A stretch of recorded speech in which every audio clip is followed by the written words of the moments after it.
Hey everyone, welcome to Social Sutras, Sutras to simplify social thought. So recently, what happened in Rajasthan, Alwar district, a class 4 student was assaulted or was beaten just because he touched a bucket of water.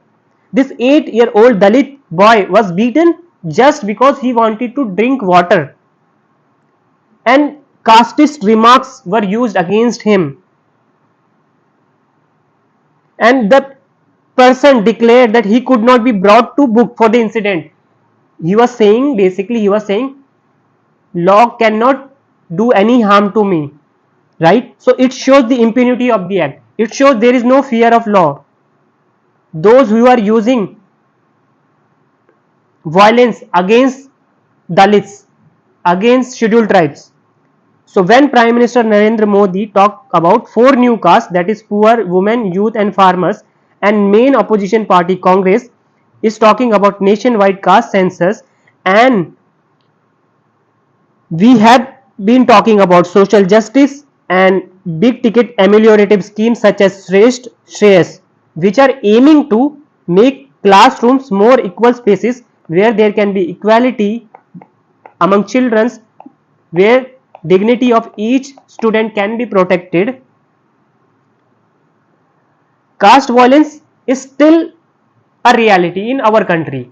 So caste violence, caste conflict is impacting the social fabric of India.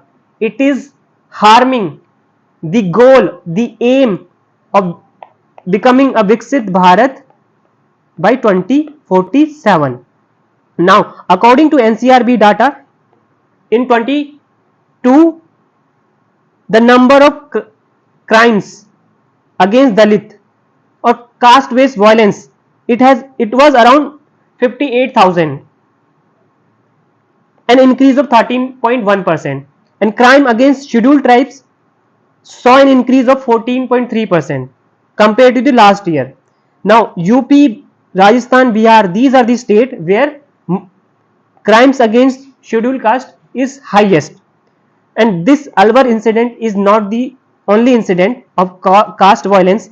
A 15-year-old Dalit boy died in UP Oriya because he did a spelling mistake and his upper caste teacher start beating him, and he died because of this, just because of a spelling mistake. And in Jalore, a 9-year-old boy was beaten by upper class teacher just because he wanted to drink water from a pot meant for upper caste teacher. So this concept of purity and impurity is still prevalent, and because of this, these innocent small kids are losing their life. Now the article says there has been an increase in number of complaints which are being registered, but there is a dissonance, there is a gap when we talk about vision of a Viksit Bharat and Atmanirbhar Bharat and the ground reality. So we are talking about Viksit Bharat, but ground reality देखो, ground में क्या हो रहा है. Ground में आपके जो छोटे छोटे मासूम innocent kids, they are being beaten to that death because of caste, because of their caste, because of no fault of theirs. So both center and opposition are talking about justice and empowerment, but a lot more needs to be done when it comes to institutionalizing and increasing sensitization and safeguards to address this entrenched injustice. To address this injustice, to do away this injustice, institutionalization and increasing sensitization are needed. Constitutional safeguards, legal mechanism, they must be implemented in true letter and spirit. So this topic is a part of your syllabus, challenges of social transformation, caste conflict. Now let us discuss sociological perspective behind this, behind the caste conflict. This will be useful when you write your answer. So these are the example and data which you can use in your answer, but we should be knowing the sociological perspective. So according to cultural perspective, which is given by Dumo, Bugal, Kumaraswamy, they say caste in India is a hierarchical institution. So status of every caste is clearly spelled out. So Dalit, they know their status. Brahmin, they know their status. Kshatriyas, they know their status. So these people, Dumo, Kumaraswamy, they said possibility of caste conflict was historically absent in Indian society. So in ancient time, there was no caste conflict because everyone was aware of their status, and they were also aware that this status was because of their birth. It was ascribed status, and they cannot change it. So if there is no possibility of change, it means there is no conflict. So status quo will be maintained. Status quo will be maintained. Now, M.N. Srinivas and Yogendra Singh oppose this view of culturist, and they say Brahmin superior position is always challenged by other. Right? K.M. Panikar also said that Nandas were the last true Kshatriyas.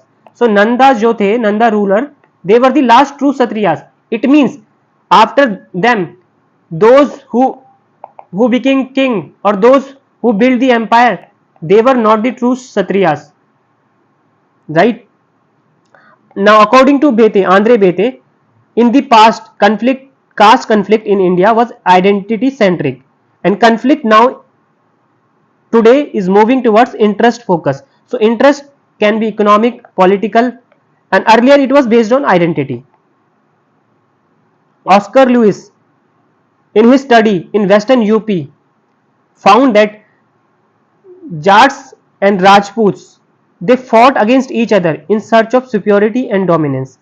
So Jats and Rajput fought in Western UP for superiority and dominance. F.G. Bele, in his study of Bisipara village, said caste conflict between different caste groups was because they wanted ritual and secular superiority. Ritual superiority and secular. Secular means economic, political, right? So these interests, so both ritual interest and secular interest were involved behind the caste conflict in Bisipara. Now, according to T.K. Oman, in decade of 60s, 1960s, 70s, what happened? Caste association were formed, like All India Kshatriya Mahasabha, Dalit Panther Party, and in South India there was mobilization of backward classes. And these caste association, they tried to make effort to promote vertical integration between subcaste. So among a caste there will be different subcaste. So they tried to integrate these castes, contributing to homogenization of people on the basis of supra caste identity. And Srinivas called this Varnization of caste in India. Varnization of caste in India. So these caste associations were formed to secure various economic and political rights for their community, for their caste. Now Ghure said this consolidation of caste or caste patriotism is giving an excuse or is offering justification to caste conflict, and also it is affecting the process of national integration, because people, they are being identified based on their castes and they are forming caste association.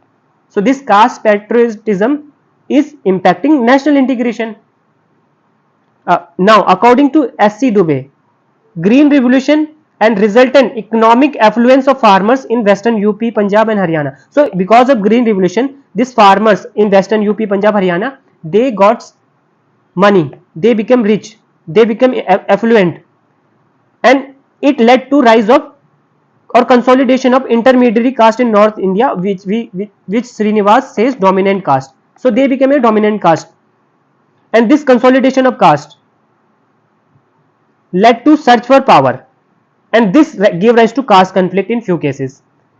In the same manner, All India Agarwal Mahasabha strengthened its organization and campaigned to show that it carries capacity to resist violence from outsider.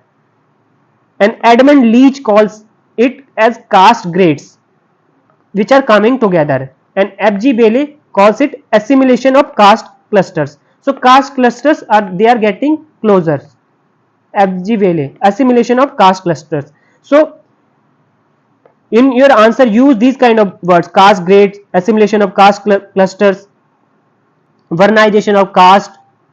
Right now, T.K. Oman, he says that caste conflicts are nothing but lower caste search for equality. Lower caste, they want equality, and higher caste, what they are doing, they challenge and protest this.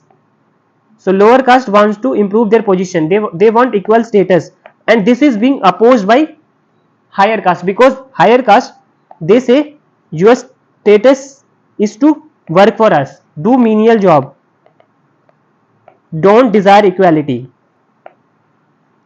Now further, T.K. Oman says, when elements of justice, equality, democracy are injected in a traditional society, so when you are injecting the elements, when you are talking about justice, equality, democracy in a society which is traditional, which is conservative, which is following the rule of hierarchy, people will not accept it. They will refuse to accept old fashioned exploitative laws. So when people get educated, when suppose lower caste or Dalits, they get educated, they will raise their voice for equality and dignity, and they will not accept old fashioned exploitative system, exploitative laws. So they will start organizing formally, and they will claim new status and involve in protest and conflicts. So constitution has given them certain rights, they will claim it, they will not sit silently. So there will be protest and conflict. This is said by T.K. Oman. So caste conflict are nothing but lower caste search for equality and higher caste opposition to such a search. Now Thorat study, Sukhdev Thorat, he did study, and he said atrocities against Dalits, they are reported mostly in the state of Rajasthan, Tamil Nadu, Uttar Pradesh, Haryana and Madhya Pradesh. The recent incident happened in Jalore. He finds out that economic condition of these states are potentially different. So there is difference when it comes to economic condition of these states. However, Brahminic cultural ideology of superiority is equally present. So Brahminic ideology of superiority is present in these states. So that is why caste violence and caste atrocity. And he considered that incident of atrocities are neither reported by police or nor subjected to public scrutiny. So this indicates that now in a democratic society like India, Dalit face isolation, discrimination, segregation. Though according to NCRB data, cases are being registered now. So this is the recent trend. Cases are being registered, actions, in most of the cases actions being taken, but sensitization, awareness, that is missing. That is the role of the state, that is role of the civil society to raise their voice against caste atrocities, casteism, caste violence. And Sukhdev Thorat suggests that now Dalits are organizing protests, taking the help of civil society. They are worrying least about money power, muscle power and hegemonistic dominant caste. So caste and caste conflict in India is a subaltern struggle for appropriate space in democratic India that was historically denied to Dalit community. So he basically says that caste conflict, what is caste conflict? According to Sukhdev Thorat, caste conflict is a subaltern struggle, struggle by lower class, struggle by Dalits, struggle by tribals to get their right of equality, dignity, identity in a democratic India, which was historically denied to these communities. So these were some of the viewpoints of the thinker which you can mention when you are writing any answer related to caste conflict or caste atrocities or casteism. I hope you like this video. Please share and do subscribe the channel. Keep learning, keep watching. All the best.